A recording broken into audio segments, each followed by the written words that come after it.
अघोषित लोडसेडिङले औद्योगिक क्षेत्र सङ्कटमा। दैनिक 14 घण्टासम्म लोडसेडिङ हुँदा उद्योग चलाउन समस्या भएको उद्योगीको गुनासो। तत्काल समस्या समाधान गर्न माग।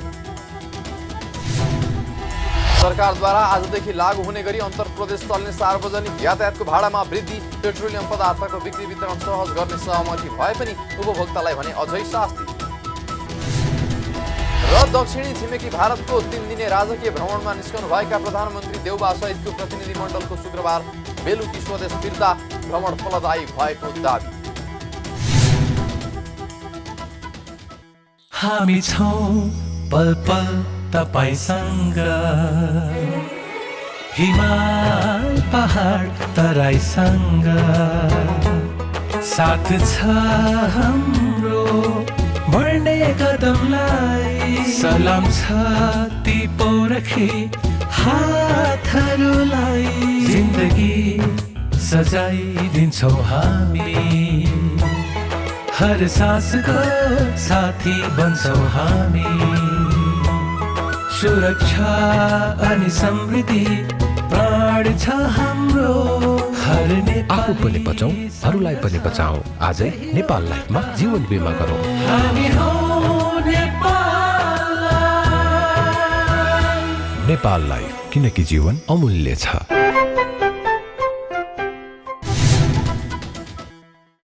नमस्कार, कारोबार समाचारमा स्वागत छ। अब समाचार विस्तारमा। उद्योगी व्यवसायीहरूले नेपाल विद्युत प्राधिकरणले देशैभरका उद्योगहरूमा अघोषित रूपमा लोडसेडिङ गरेसँगै उद्योग चलाउन समस्या भएको गुनासो गरेका छन्। इटहरी र विराटनगरमा सञ्चालित अधिकांश उद्योगमा विगत 1 हप्ता अगाडिदेखि 12 देखि 14 घण्टा लोडसेडिङ हुँदै आएको त्यहाँका उद्योगीहरूले गुनासो गरेका छन्। प्राधिकरणले उद्योगहरूमा लोडसेडिङ नगर्ने बताए तापनि एक सातादेखि बेलुका 6 बजेदेखि 14 घण्टा उद्योगको विद्युत कटौती हुने गरेको भन्दै प्राधिकरणले कुनै जानकारी नदिई अघोषित रूपमा लोडसेडिङ गरेको कारण उद्योगहरू थप समस्यामा परेको बताएका छन्। रिलायन्स स्पिनिङ मिल्सका सञ्चालक शशिकान्त अग्रवालले सरकार तथा विद्युत प्राधिकरण आफैले ग्यासको खपत कम गरौँ, खाना पकाउने विद्युतीय चुलो प्रयोग गरौँ भन्दै प्रचार गर्ने, तर उद्योगमा अप्रत्याशित रूपमा लोडसेडिङ गर्नु गलत भएको बताउनुभयो। उहाँले सरकार र प्राधिकरण बाहिर एउटा प्रचार गर्ने, भित्र उद्योगमा विद्युत कटौती गर्नु उद्योगको लागि राम्रो नभएको बताउनुभयो। सरकारले उद्योगहरूमा तत्काल विद्युत उपलब्ध गराउनु पर्ने सञ्चालक अग्रवालको भनाइ छ। हिजोसम्म तपाईँ हामी सबले थाहा भएकै कुरा हो कि ग्यास प्रयोग नगरौँ, चुलोबाट चाहिने विद्युतीय चुलोबाट चाहिने बिजुली खपत गरौँ भनेर चाहिने व्यापक नेपाल सरकारले विद्युत प्राधिकरणले प्रचार प्रसारै गरेको थियो नि हैन। यो त अप्रत्याशित रूपमा एक त यो अहिले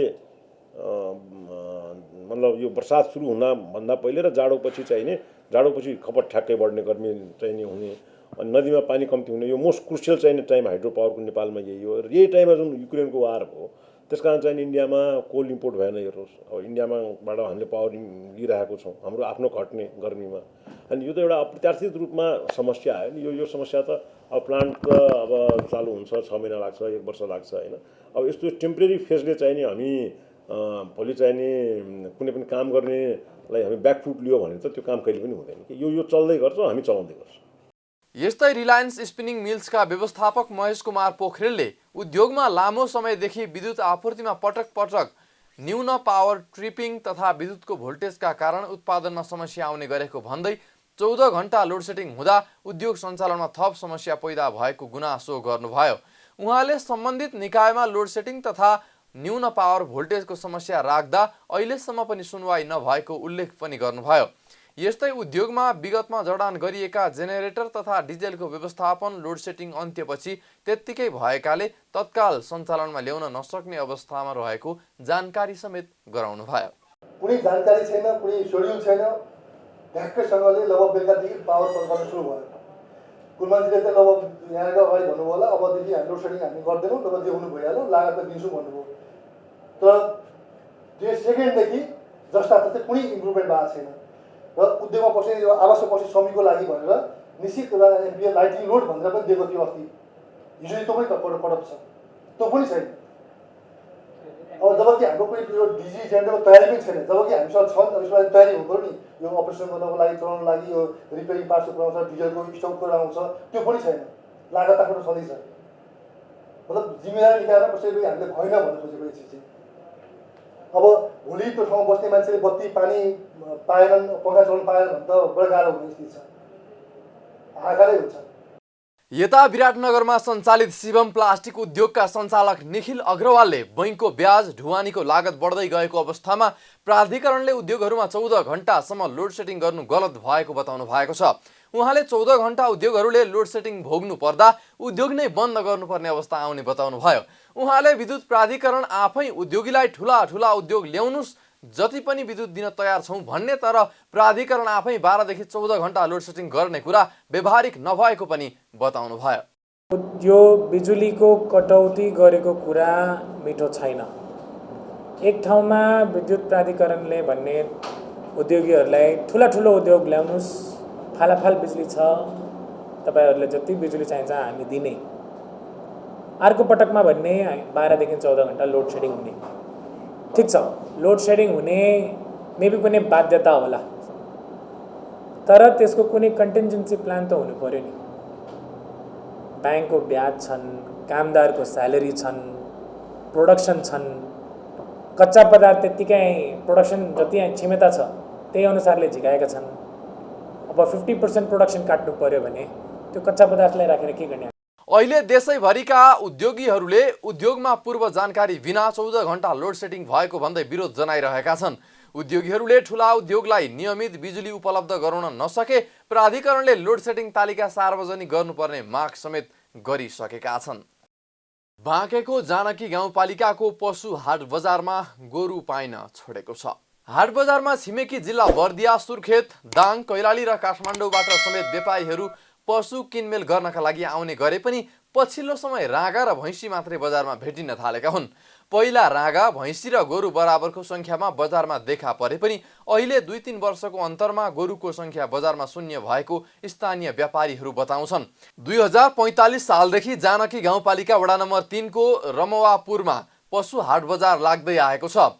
हाट बजारमा पशु व्यापारी, किसान र होटल व्यापारीहरू रागा, भैँसी किन्नका लागि जाने गर्दछन्। रागा र भैँसी पहिलेकै संख्यामा देखा परे पनि गोरु देखा पर्न छाडेको स्थानीय श्री पशु हाट बजार व्यवस्थापन समितिका अध्यक्ष सुदीप कुमार वर्माको भनाइ छ। रागा र भैँसीको मासु बिक्री गर्न मिल्ने, तर गोरुको मासु बिक्री वितरणमा सरकारले नै मान्यता नदिएकोले गोरुको संख्या कम हुँदै गएको पनि उहाँले बताउनु भयो। पहिला गोरु धेरै आउँथ्यो। अब गोरुको समस्या के भयो, अब गोरु यहाँ आएपछि अब धेरै यता पूर्व तिर जान लाग्यो गोरु। अब किन्ने कारोबार हुन धेरै पूर्व कता लान्थ्यो त मलाई थाहा हुन्न। यहाँदेखि किनेर भन्छ खेतीबारीको लागि लान्छु। अब पूर्व जान प्रशासनहरूले टाइट गर्यो। टाइट गरेपछि अब उतातिर पूर्व छिर्न दिएन, त्यही भएर गोरु अहिले बन्द भयो आउने गोरु। अहिले अब फाटफुट किसानहरूको आउँछन् 10-12वटा 15वटा 20वटा। अब बिक्री भयो भने लान्छ, बिक्री भएन आफ्नो पैसा जान्छ।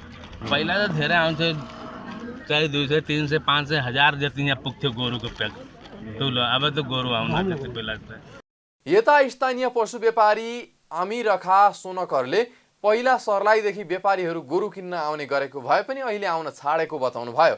गोरु किनमेल गर्नका लागि छिमेकी देश भारतबाट आउने गरेका व्यापारीहरू पनि आउन छाडेको उहाँले बताउनु भयो। किसानहरूले खेत जोत्नका लागि गोरुलाई प्रयोग गरे पनि मेलामा देखा पर्दैनन्। आवश्यक परेको मानिसहरूले गाउँबाटै गोरु किनमेल गरिरहेको उहाँको भनाइ छ।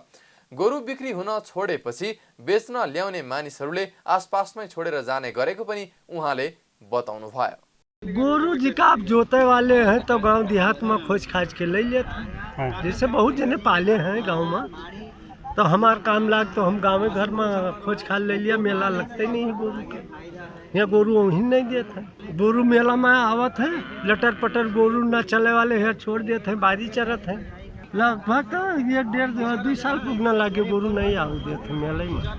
एकातिर पशु हाट बजारमा गोरु देखा नपर्नु र अर्कोतिर बजार क्षेत्रमा त्यही गोरु छाडा रूपमा छोडिदिँदा दुर्घटना हुने गरेको व्यापारीहरू बताउँछन्। सरकारले अन्तर प्रदेश चल्ने सार्वजनिक यातायातको भाडा बढाएको छ। यातायात व्यवस्था विभागले आजबाट लागू हुने गरी अन्तर प्रदेश चल्ने लामा दूरीका सार्वजनिक सवारीको भाडा बढाएको हो। विभागले सार्वजनिक यातायातको भाडा 15% सम्म वृद्धि गरिएको जनाएको छ। प्राविधिक समितिको सिफारिसका आधारमा मन्त्री स्तरीय निर्णयले यात्रुवाहक सवारीको 10% वृद्धि गरिएको छ। यस्तै पहाडी बाटोमा सञ्चालन हुने मालवाहक सवारीमा 13% र तराईको बाटोमा सञ्चालन हुने मालवाहक सवारीमा 15% भाडा वृद्धि गरिएको छ। आज बढेर आएको भाडा दर सङ्घमा मात्र लागू हुनेछ। स्थानीय रुटको भाडा दर समायोजन सम्बन्धी अधिकार प्रदेशहरूमा रहेकाले एक प्रदेशबाट अर्को प्रदेशमा जाने ट्रक, सार्वजनिक र अन्य सवारी साधन भाडा दर बढाउने अधिकार प्रदेशलाई छ। सरकारले पछिल्लो पटक गत असार 28 गते सवारी साधनको भाडा दर समायोजन गरेको थियो। त्यस यता डिजेलको मूल्य 34%ले बढेको विभागले जनाएको छ। वैज्ञानिक भाडा निर्धारणका 13 सूचक छन्, जसमध्ये पेट्रोलियम पदार्थले 35% ओगट्छ। अन्तर प्रदेश चल्ने सार्वजनिक यातायातको भाडा बढाउने निर्णय गर्दै भौतिक पूर्वाधार तथा यातायात मन्त्री रेणु कुमारी यादवले पेट्रोलियम पदार्थमा न्यूनतम 5% मूल्य घटबढ हुनासाथ गाडी भाडा समायोजन गर्ने निर्णय पनि गर्नुभएको छ। यस्तै गाडीका पाटपुर्जा सहित अन्य पक्षको मूल्य वृद्धिको हरेक वर्ष चैतमा पुनरावलोकन गरेर भाडा समायोजन हुने पनि व्यवस्था गर्नुभएको छ। डिजेल पेट्रोलको मूल्यले नयाँ रेकर्ड कायम गर्ने क्रम चलिरहँदा यातायात व्यवसायीले मूल्य वृद्धि फिर्ता लिन वा भाडा समायोजन गर्न माग गर्दै आएका थिए। 27 असार 2078 सरकारले सार्वजनिक सवारीको भाडा बढाए यता डिजेल पेट्रोलको मूल्य प्रति लिटर 34 रुपैयाँले बढिसकेको छ। असारमा भाडा समायोजन गर्दा पेट्रोलको मूल्य लिटरमा 121 र डिजेल 104 रुपैयाँ प्रति लिटर थियो। पेट्रोलको मूल्य अहिले प्रति लिटर 155 रुपैयाँ र डिजेल प्रति लिटर 138 रुपैयाँ पुगेको छ। नेपालको न्याय सम्पादन प्रक्रियालाई छिटो छैटो, मितव्ययी, सर्वसुलभ, निष्पक्ष, प्रभावकारी र जनउत्तरदायी बनाउन अदालतको कार्यबोझ घटाउने गरी कानुनमा संशोधन गर्न सरकारी अध्ययन टोलीले प्रस्ताव गरेको छ।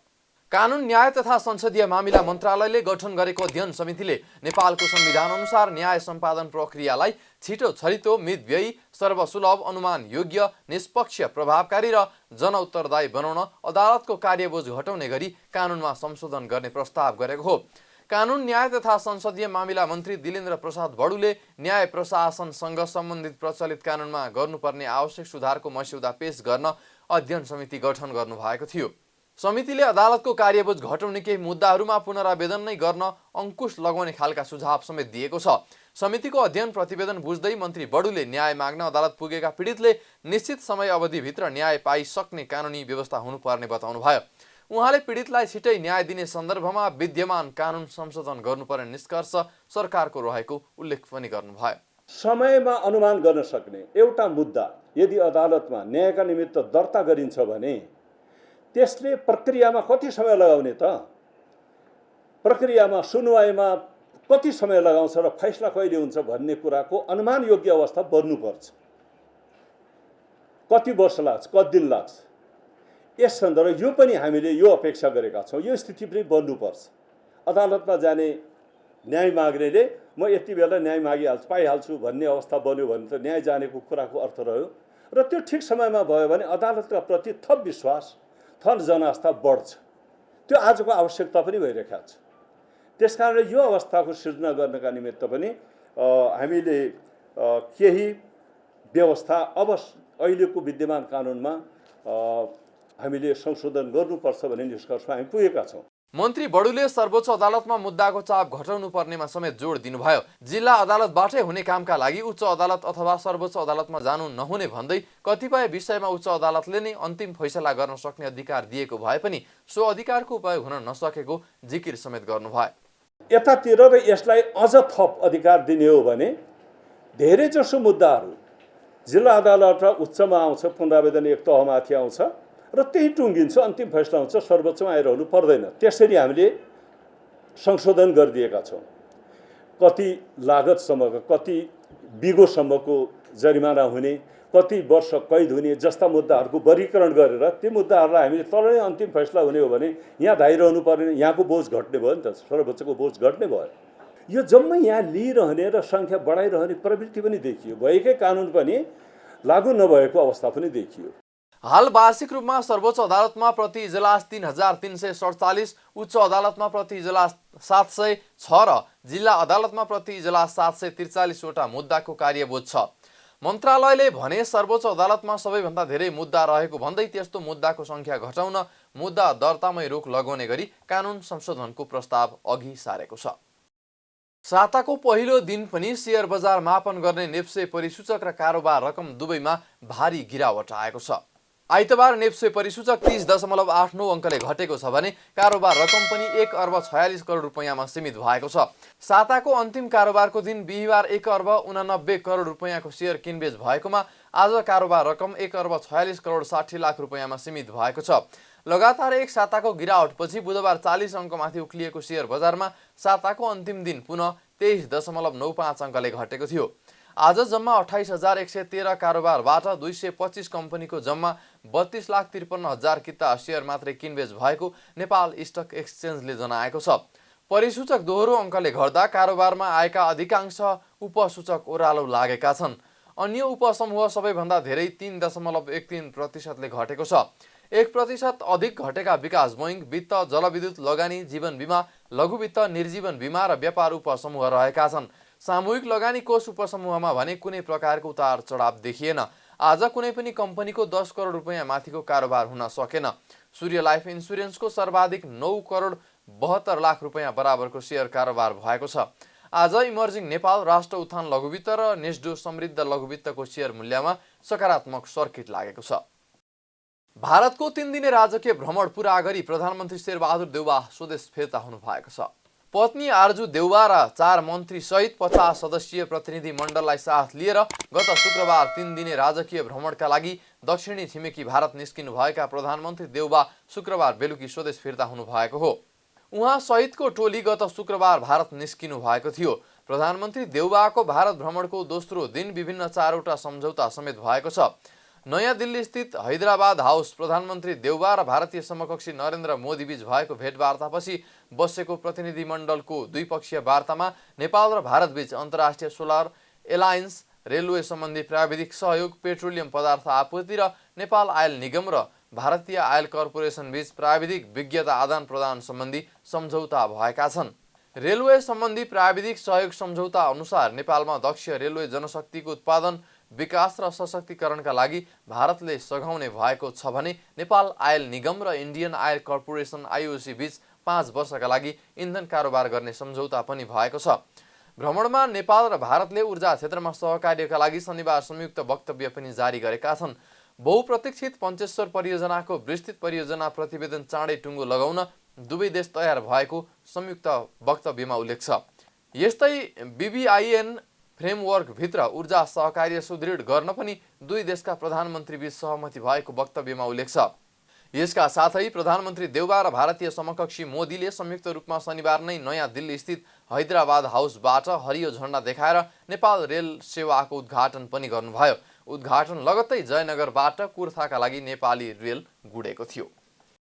नेकपा एमालेका अध्यक्ष केपी शर्मा ओलीले संविधानमा उल्लेखित नेपालको नक्सा भारत स्थित नेपाली दूतावासमा नभएको भन्दै आपत्ति जनाउनु भएको छ। पूर्व प्रधानमन्त्री समेत रहनु भएका अध्यक्ष ओलीले प्रधानमन्त्री शेरबहादुर देउबा भारत भ्रमण गएकै बेला त्यहाँको नेपाली दूतावासमा संविधानले व्यवस्था गरेको चुच्चे नक्सा नभई बुच्चे नक्सा भएको उल्लेख गर्दै आपत्ति जनाउनु भएको हो। आइतबार नेपाल बुद्धिजीवी परिषदको 10औं राष्ट्रिय महाधिवेशनमा बोल्दै उहाँले देशको नक्सा नै गायब बनाउने यो भन्दा अरु राष्ट्रिय लज्जाको विषय अरु केही नहुने बताउनुभयो। यसअघि प्रधानमन्त्री देउबाले सरकारको 100 दिनको कार्यक्रम प्रकाशित गरेको पुस्तिकामा पनि संविधानले व्यवस्था गरेको चुच्चे नक्सा हटाएको प्रसङ्ग उल्लेख गर्दै ओलीले सरकारले मुलुकको भौगोलिक अखण्डतामाथि सौदाबाजी गर्दा पनि चुप लागेर बसेको भन्दै बुद्धिजीवीहरूप्रति असन्तुष्टि व्यक्त गर्नुभयो। उहाँले भारत भ्रमणबाट फर्कँदा नेपाली दूतावासमा चुच्चे नक्सा नै झुन्ड्याएर आउने कि हटाएर आउने भनी प्रधानमन्त्री देउबालाई प्रश्न समेत गर्नुभयो।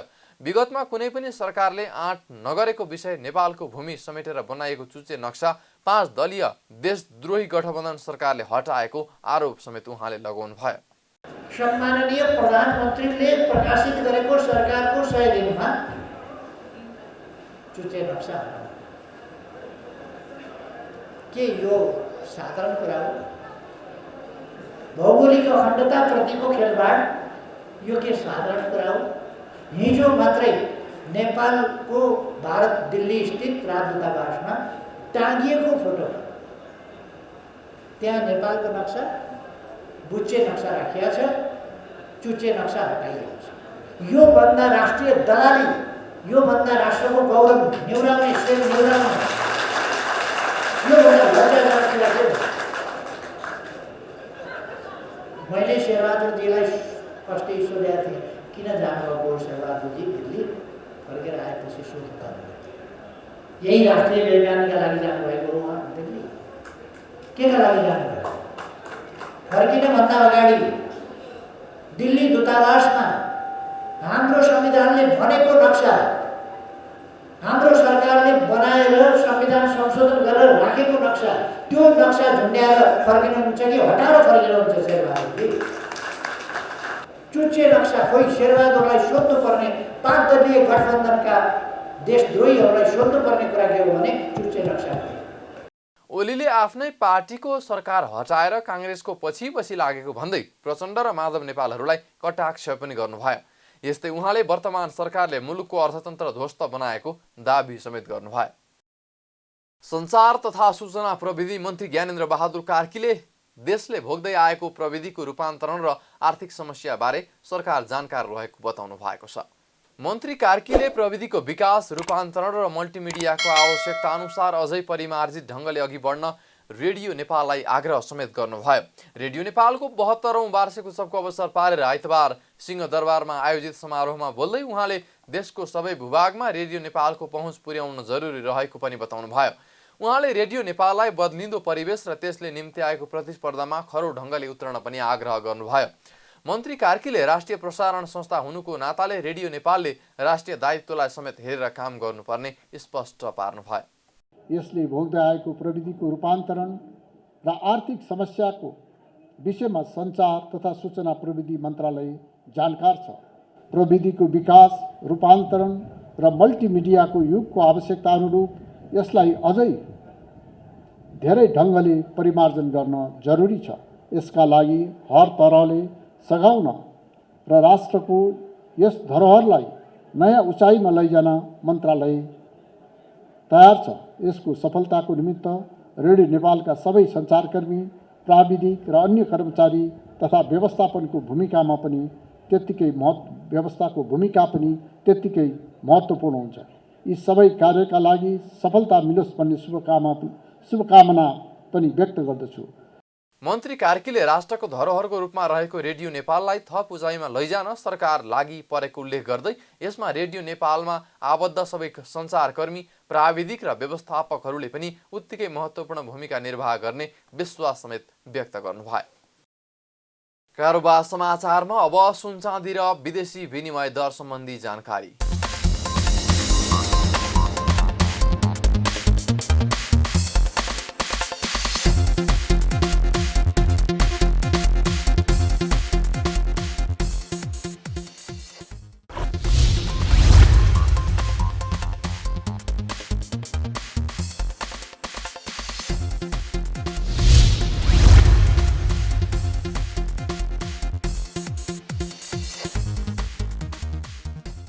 बिदा हुनु अघि अहिलेसम्मका प्रमुख समाचार फेरि एकपटक। अघोषित लोडसेडिङले औद्योगिक क्षेत्र सङ्कटमा। दैनिक 14 घण्टासम्म लोडसेडिङ हुँदा उद्योग चलाउन समस्या भएको उद्योगीको गुनासो। तत्काल समस्या समाधान गर्न माग। सरकारद्वारा आजदेखि लागू हुने गरी अन्तरप्रदेश चल्ने सार्वजनिक यातायातको भाडामा वृद्धि। पेट्रोलियम पदार्थको बिक्री वितरण सहज गर्ने सहमति भए पनि उपभोक्तालाई भने अझै शास्ति। र दक्षिणी छिमेकी भारतको 3 दिने राजकीय भ्रमणमा निस्कनुभएका प्रधानमन्त्री देउबा सहितको प्रतिनिधि मण्डलको शुक्रबार बेलुकी स्वदेश फिर्ता। भ्रमण फलदायी भएको दाबी। कारोबार समाचार सकियो। हामीलाई बिदा दिनुहोस्। नमस्कार।